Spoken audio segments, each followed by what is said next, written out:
Dr. Babasaheb Ambedkar, Open University.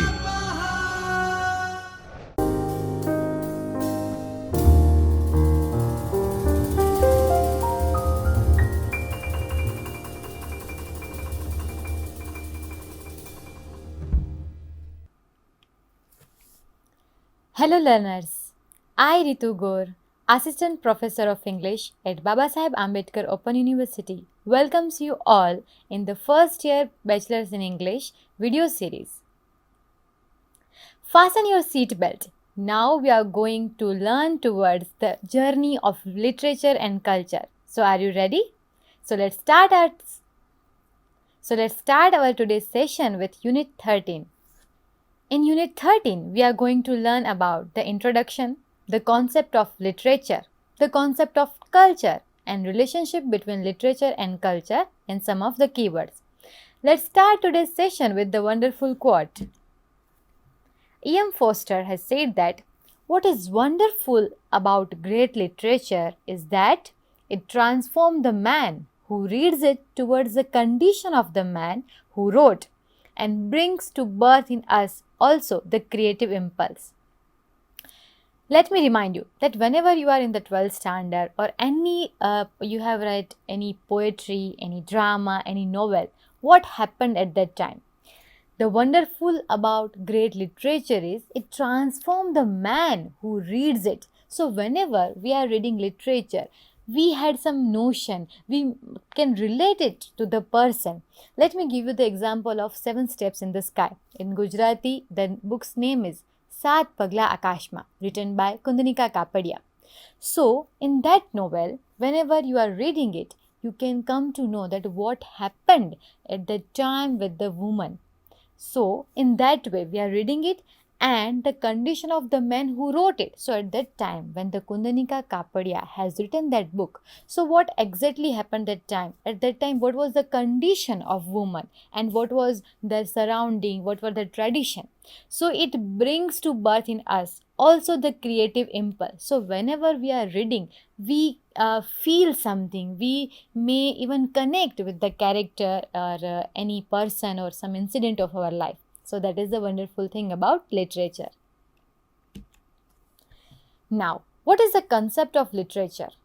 The word literature derives from the Latin word litera, a letter of the alphabet. The Latin word for literature was simply the plural litera, and this basic sense literature embraces everything is written. This is a very important point for your exam point of view because there might be a question like in which language the word, there might be a question about that from which language this literature word come from. So at that time you should remember that it comes from the Latin word. As you know, in English language, the English language is a very flexible language. So English has adopted so many words from the Greek, Latin, French. So here the literature word comes from the Latin word litera. So earlier time that is considered in literature, what is literature? So that everything is written. It was used to say that. It is in a general sense. There are 2 terms, in a broad way and narrow terms. Oral or written, what is more important here is that these words are supposed to stimulate the imagination and confront the reader with a unique vision of life.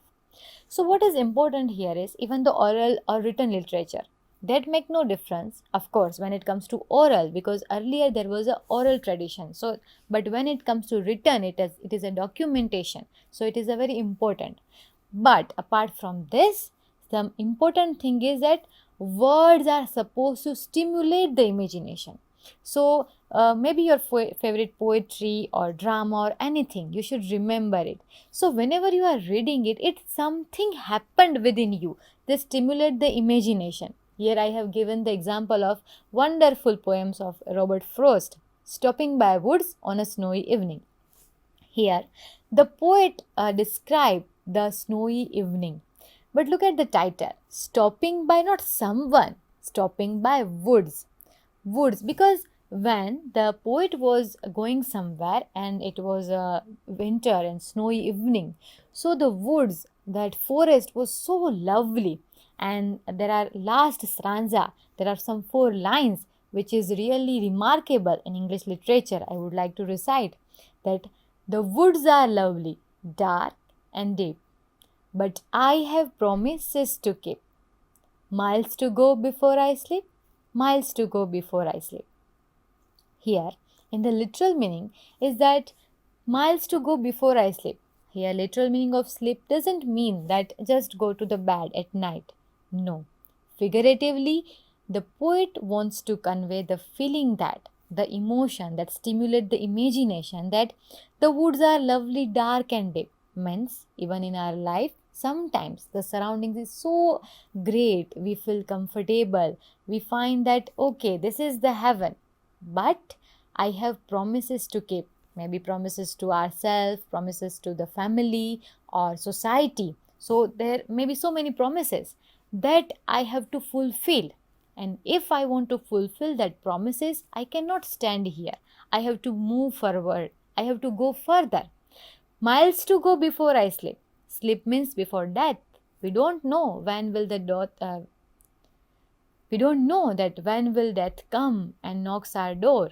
So it is important that we should do our work, and of course the surroundings was so captivated that the poet wants to stay there more, but he has to go. In the same way, in our life, when something is so comfortable, so great, but if we have some promises to keep, if we have some goals to achieve, then we should go further.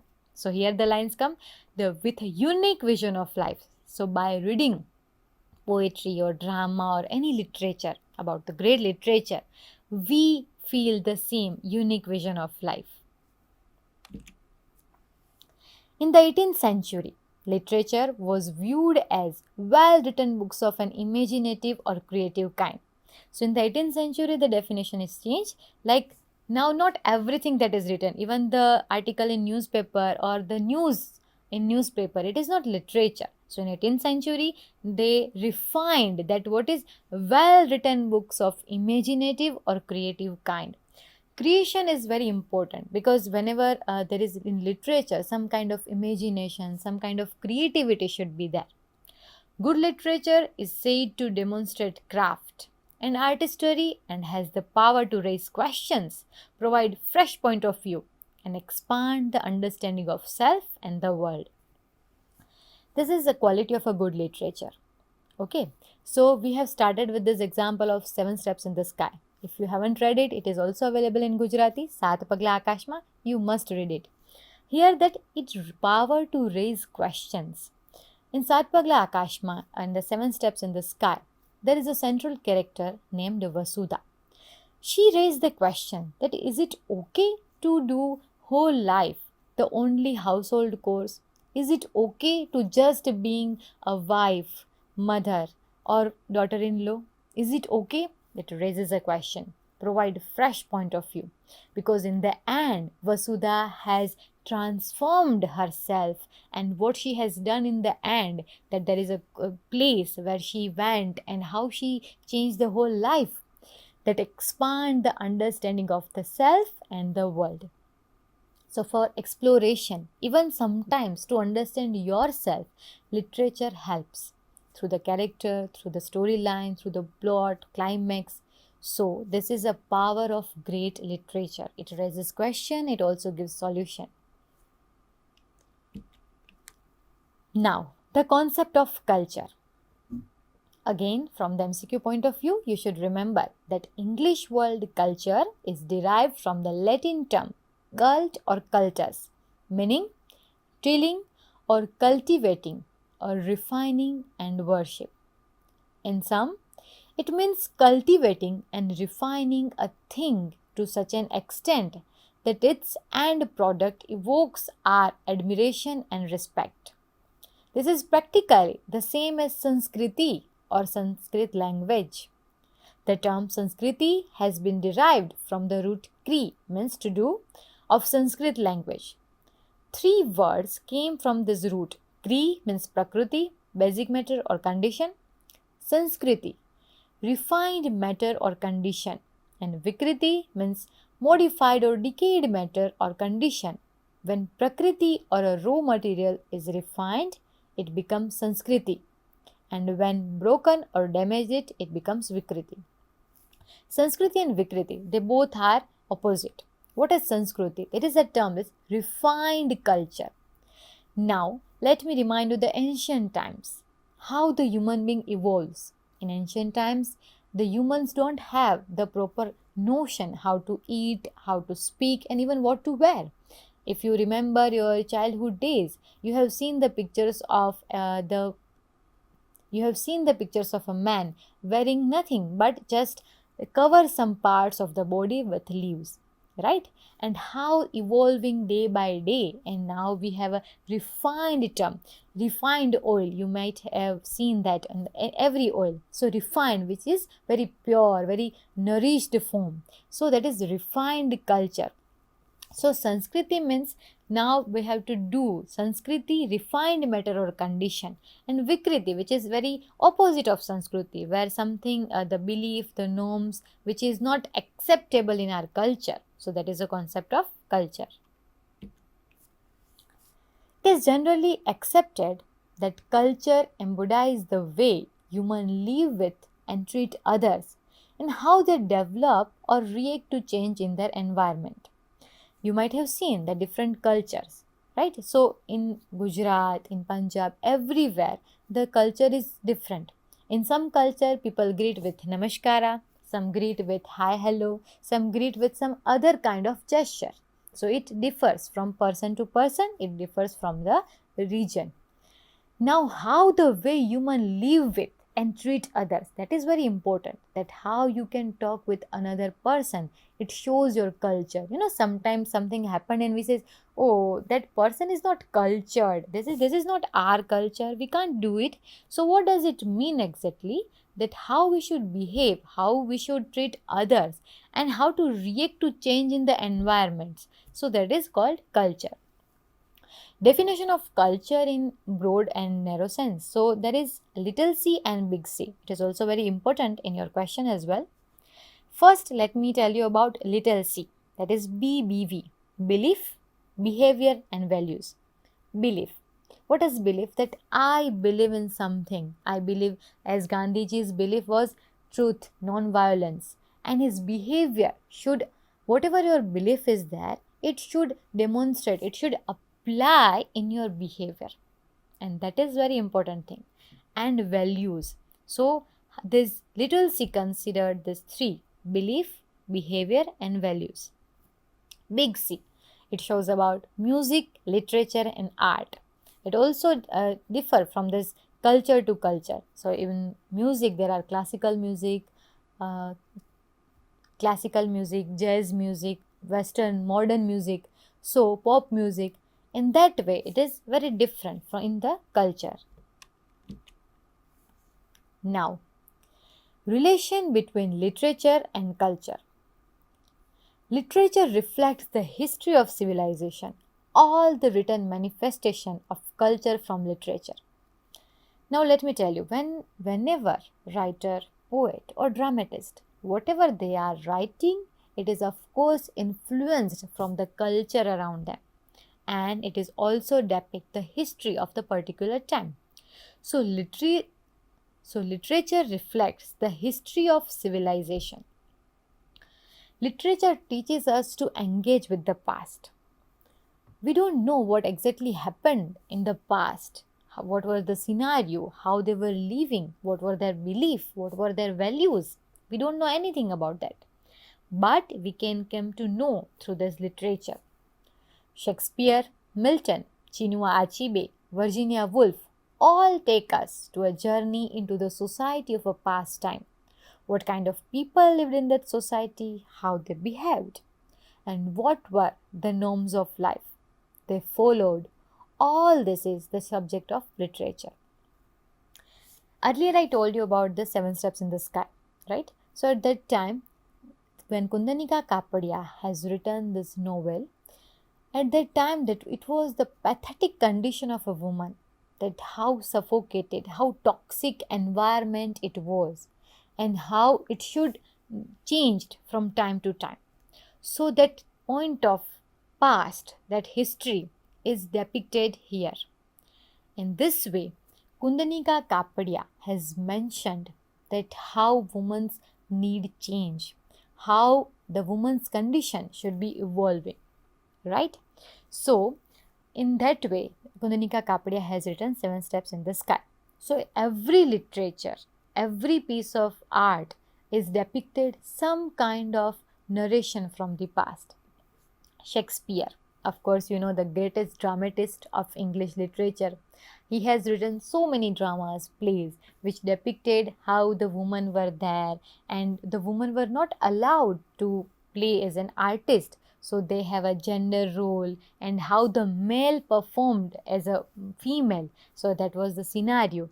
And the king and the queen and what were their conspiracy and everything, that if we it is very wonderfully said in literature that of course we can't meet great authors right now. Maybe you are a fan of Shakespeare, we can't meet him right now, but through the literature, through his dramas, through his sonnet, so whatever the person, the literary artist has written at that time, we can meet him.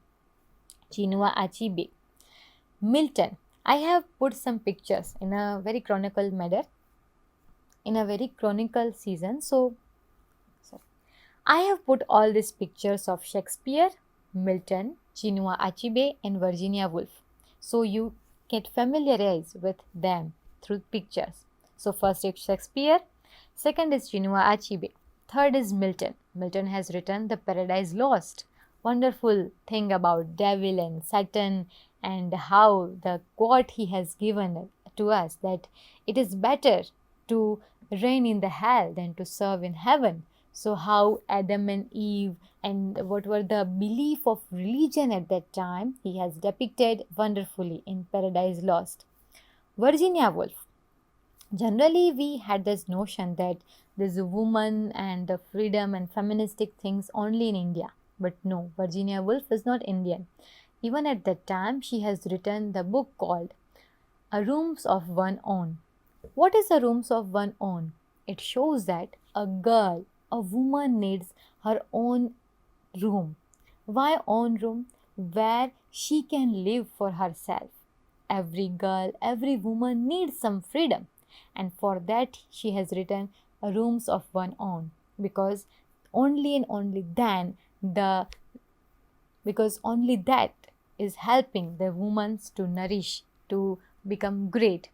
So they all take us to a journey into the society of a past time. So they have depicted, this is just an example, there are so many literature, the literary artists, the poet, dramatists, and every age has their own characteristics, every age has their own literature, and they shows us what is relationship between literature and cultures. Because at that time when it was written, what was the culture, what were their belief, it is surely mentioned in the literary work, and through that poet or dramatist wants to tell us that how it was at that time. In our unit 14 you are going to learn about the Gora, the novel Gora by Rabindranath Tagore, where you can learn more about that how the relationship between literature and culture is mentioned in the particular timeline. The particular author is trying to tell us about the whole thing.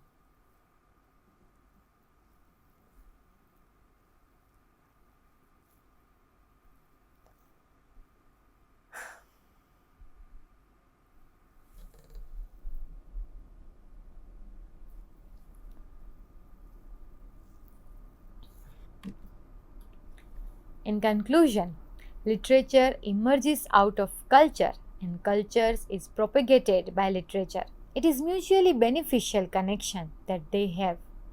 If culture is a way of life, literature drafts it in the most authentic manner.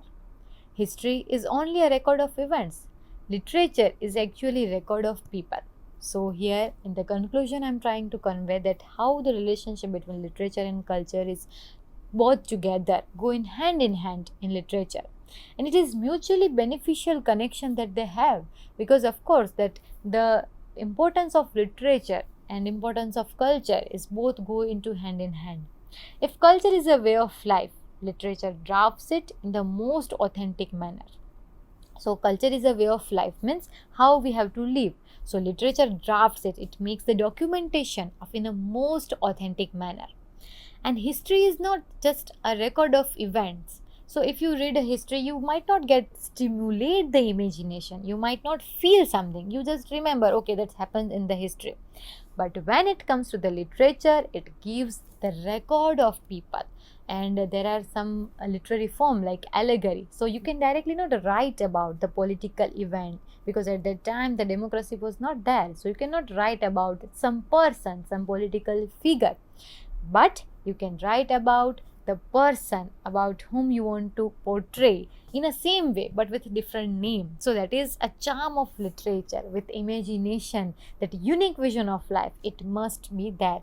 So in that way, literature and culture both go into hand, and there is a relationship between them. So in next lecture, unit 14, we are going to deep into this with the Rabindranath Tagore's novel Gora. Thank you. स्वाध्यायः